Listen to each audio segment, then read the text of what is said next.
¿Alguna vez te ha pasado que vas a una entrevista y sientes que te fue increíble, brutal, conectaste con el entrevistador, hiciste clic, se rieron, diste tus mejores ejemplos, te dijo que te iban a llamar, te dio los siguientes pasos del proceso y tú te fuiste sintiéndote segura de esa posición? Y luego pasó una semana, pasaron 2 semanas, 3, 4, pasaron años y nunca más volviste a saber ni del reclutador, ni del gerente, ni de esa empresa. Bienvenido al club del ghosteo. Y sí, esto es súper común, a todos nos ha pasado y es algo que nos duele. Hoy quiero hablarte de por qué no te llaman después de una entrevista. Te quiero dar las 5 razones más comunes por las cuales no te llaman después de una entrevista, pero además quiero abordar contigo el tema del ghosteo después de una entrevista. Yo quiero hablar contigo de qué es y por qué se da, porque es algo que nos duele, que es muy común y que actualmente la verdad se escucha tanto de los candidatos y es una mala práctica. Entonces quédate conmigo que vamos a abordar muchísimos temas que estoy segura que te van a ayudar para tus próximas entrevistas. Empecemos por lo que más nos duele. ¿Por qué no nos llaman? ¿Por qué si yo soy la persona perfecta para esa posición no me hablaron? ¿Por qué si cumplía con todos los requisitos de la vacante? ¿Por qué si he dado súper buenos resultados? ¿Por qué si di mis mejores experiencias no funcionó? No me hablaron, no me quedé con la vacante. Sí, vamos a hablar de las principales razones por las cuales esto llega a pasar. Y la número 1 que te quiero decir que es muy común es que probablemente puede ser que estuviste en una entrevista de relleno. Así es. Y no sé si tú sepas que es una entrevista de relleno. Si no sabes, déjamelo en los comentarios porque lo podemos abordar en otro episodio. Pero a grandes rasgos, cuando tú vas a una entrevista de relleno, quiere decir que las personas en la empresa ya tienen en mente a quién quieren contratar. Ya lo tienen decidido. Simplemente que por X o Y quieren ver a más candidatos, que usualmente es comparar habilidades, ver cómo está el mercado en cuanto a salario, beneficios, actualizaciones, etcétera. Pero en realidad ya tomaron la decisión. Ya simplemente están sondeando o están haciendo base de candidatos. Que yo sé, está súper mal y de hecho deberían de decirte. Hay empresas que sí te dicen, oye, y lo he visto mucho últimamente, sobre todo en LinkedIn publicado por los reclutadores que te dicen, oye, no tengo una vacante abierta, pero lo que sí tengo es una base de datos, estoy recolectando candidatos, los entrevisto y los dejo en mi archivo para el futuro. La verdad es que yo muchas veces he querido hacer este tipo de cuestiones, pero siempre que he estado como jefa de reclutamiento no me alcanza la vida porque tengo muchas vacantes abiertas. Pero es algo que sucede, entrevistas de relleno, y esa es una razón por la que pudieron no contactarte. Ahora, yo sé que tú piensas, es que esto es injusto, ¿para qué lo hacen? Ya sé, está mal, pero es algo muy común en las empresas y sucede bien común. Lo que pasa y es que el error principal es que no se explica para qué se está haciendo la entrevista. Entonces solo te entrevistan, te dijeron que tienen cierta vacante, omitimos que ya tenemos visto a alguien y bueno, por eso sucede todo. Pero esta es una razón muy común y ahora me quiero ir a la número 2, que pasa más de lo que tú crees. Y es que la razón 2 tiene que ver con los cambios internos. Muchas veces decimos que el proceso cambió, que la vacante se puso en pausa o se congeló. ¿Lo has escuchado? ¿Te lo han dicho? Sí. Muchas veces es verdad y muchas veces puede ser mentira, pero realmente es una razón real por la cual dejamos de marcarte para una entrevista. Simplemente el proceso se pausó y se puede pausar por muchas razones. Porque la posición se eliminó, porque se está reestructurando el equipo, la empresa, porque se cambió de jefe, etc. Cosas cambiaron internamente y ya no podemos seguir con el proceso. Nuevamente, súper común. Y lo que está mal no es que cambien las cosas siempre van a cambiar, siempre pueden cambiar. La situación es que no avisamos lo que está pasando. Pero una cosa es que si no te llamamos, una razón puede ser por eso.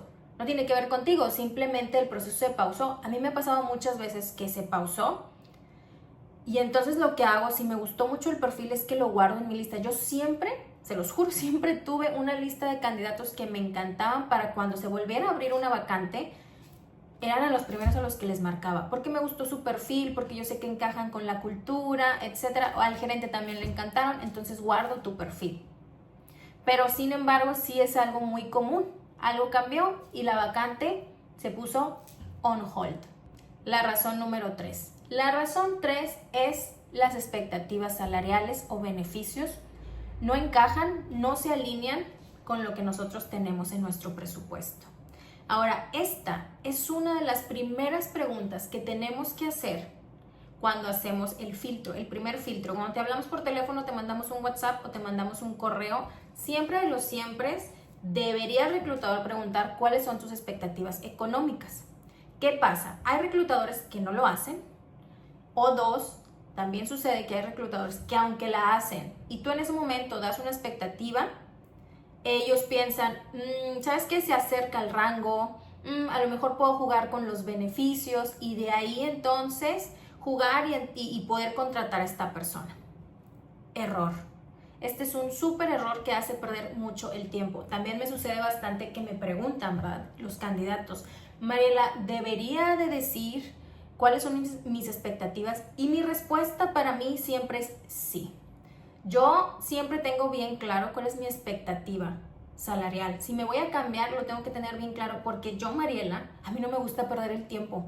Entonces yo ya sé cómo está el mercado, sé cuánto estoy ganando, cuánto debería de pedir para moverme, entonces siempre doy un rango y es este. Por si no lo tienes, por si sí lo tienes, bueno, perfecto, podemos seguir en el proceso. ¿Qué me ha pasado? Y me ha pasado esto a mí personalmente como candidata, pero también me pasó verlo con compañeros, colegas, donde, ¿qué era lo que les decía?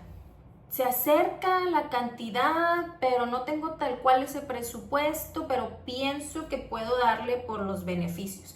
Entonces durante la entrevista sondeamos.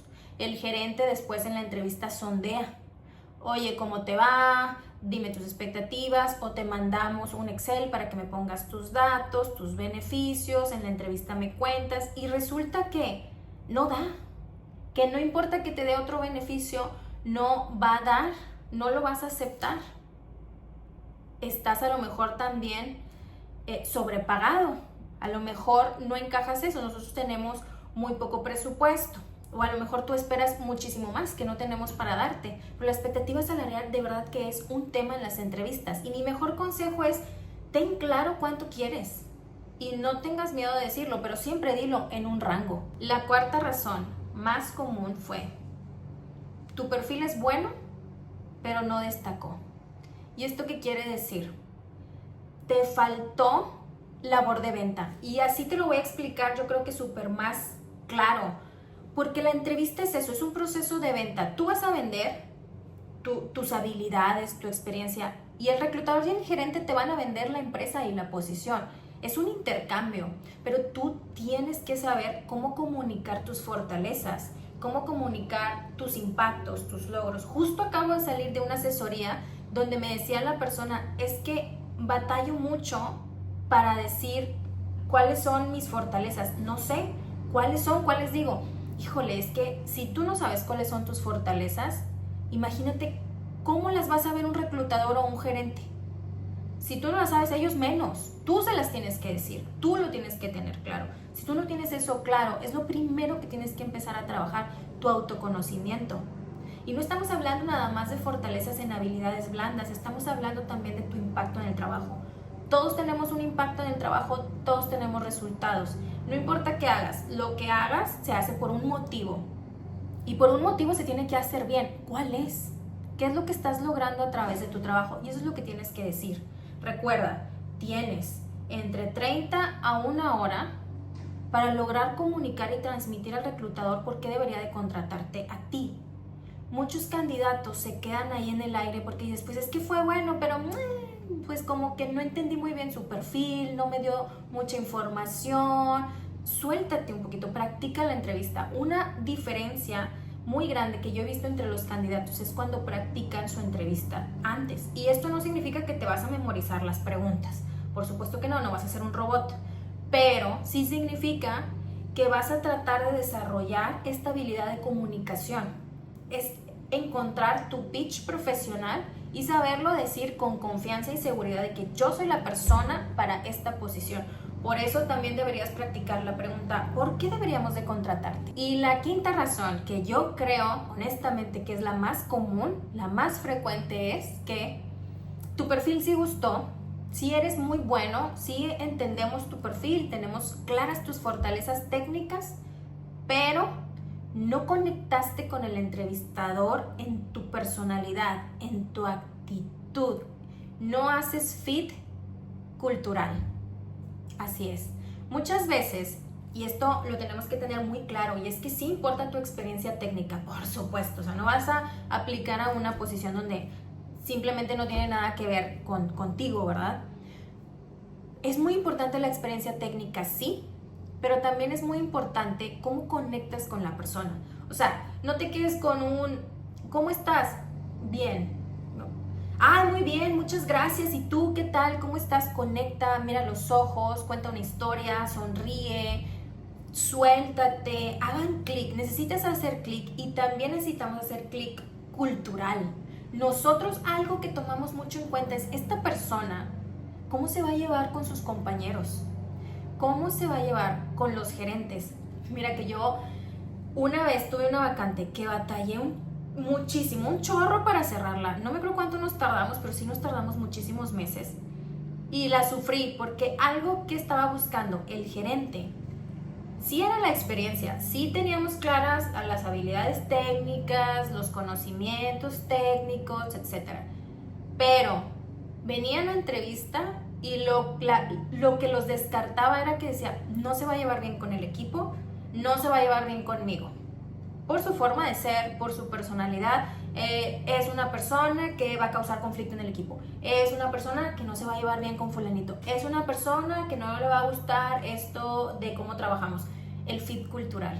O sea, realmente sí es algo en lo que tenemos que fijarnos, porque al final entras a un equipo con un gerente inmersos en una cultura en el trabajo, y si no sabes qué es cultura en el trabajo, tienes que dejármelo en los comentarios porque también podemos hablar de eso más aterrizado en el siguiente episodio.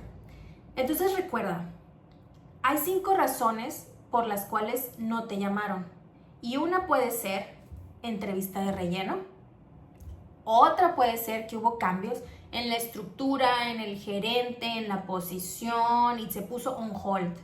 La tercera puede ser que la expectativa salarial no hizo match por más que tratamos ahí de moverle los beneficios, etcétera. No tenemos presupuesto, no encajas con esto.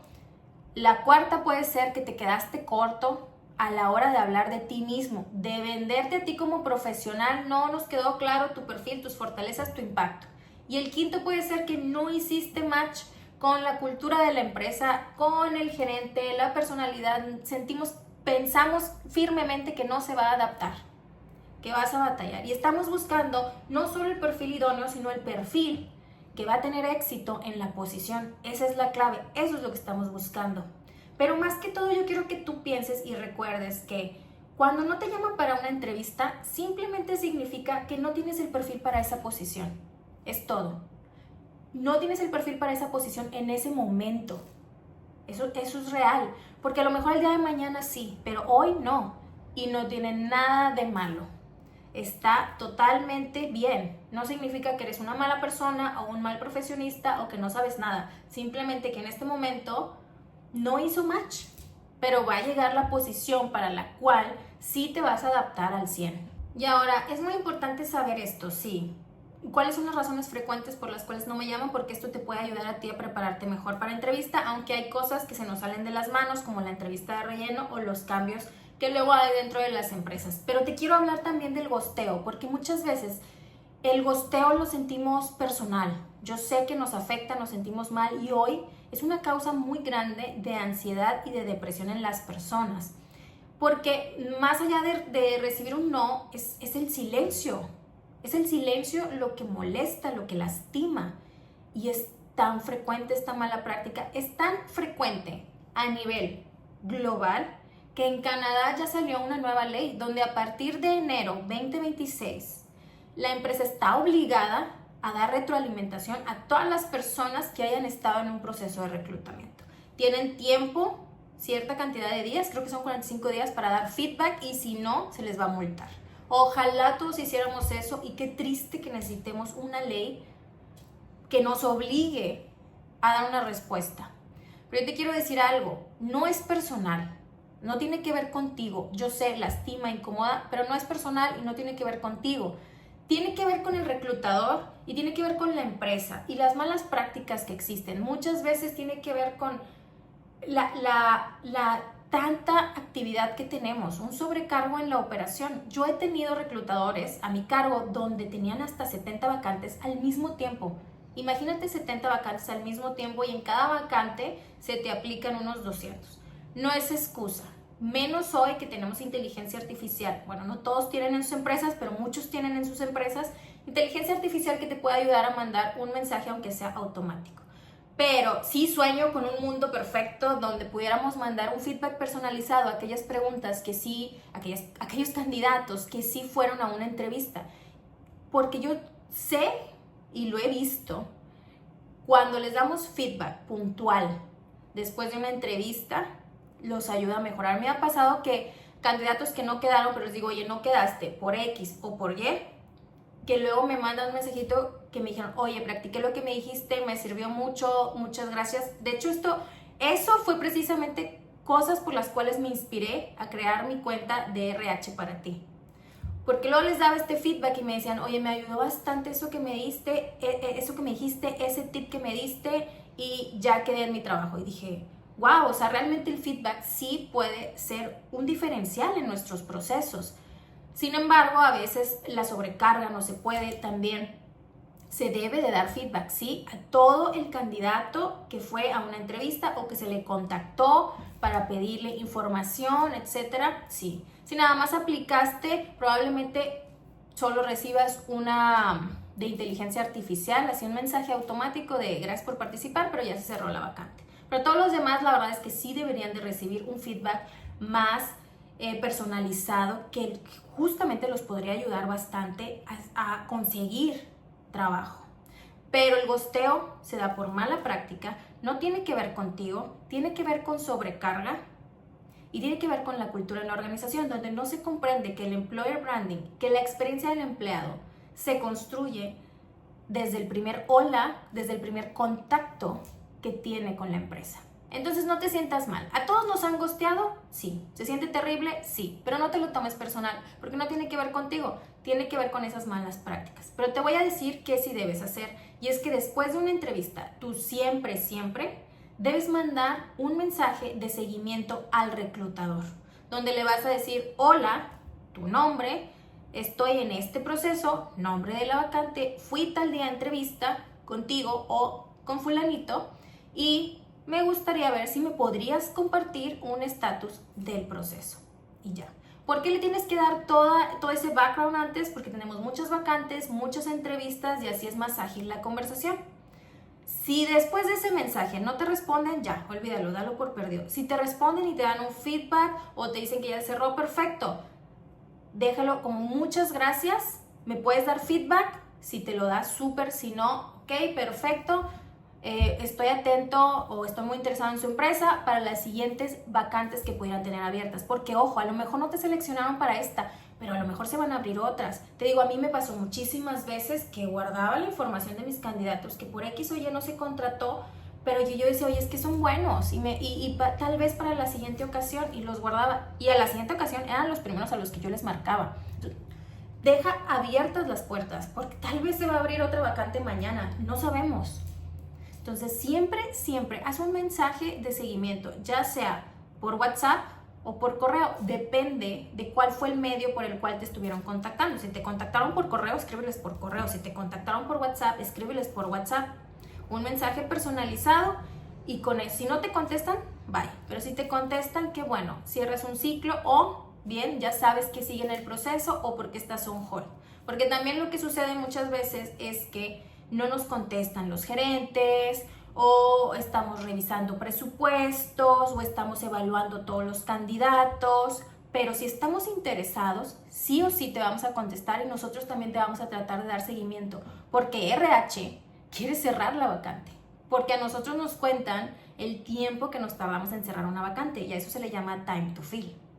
Entonces nosotros realmente sí quisiéramos cerrarlo, pero por X, Y, que suelen ser los gerentes que no nos contestan, pues a veces nos tardamos mucho en la evaluación. Así que ahora ya lo sabes, hay muchas cosas que no podemos controlar en el proceso, pero hay muchas cuestiones que sí, como ese mensaje de seguimiento que sí puede hacer la diferencia. También puedes controlar tu preparación, tu búsqueda y tu actitud ante los procesos, porque es súper importante mantenernos positivos, mantenernos seguros de lo que tenemos que ofrecer, lo que tenemos que aportar. Porque acuérdate que si tú no lo sabes, el reclutador, el entrevistador, mucho menos. Yo soy Mariela Salinas, tu RH de confianza, y recuerda que aquí siempre, todos los martes, hablamos de procesos, hablamos de mitos del trabajo, hablamos de cómo trabaja recursos humanos, porque trabajar en recursos humanos no es como tú crees. No te lo pierdas el siguiente episodio y recuerda compartir este episodio con todas las personas que estén en una búsqueda activa y que necesiten entender por qué no las están hablando y qué es el ghosteo y qué pueden hacer también al respecto. Nos vemos a la siguiente y recuerden suscribirse y seguirme para más tips sobre empleabilidad, crecimiento y cómo trabajar en recursos humanos con éxito. Nos vemos.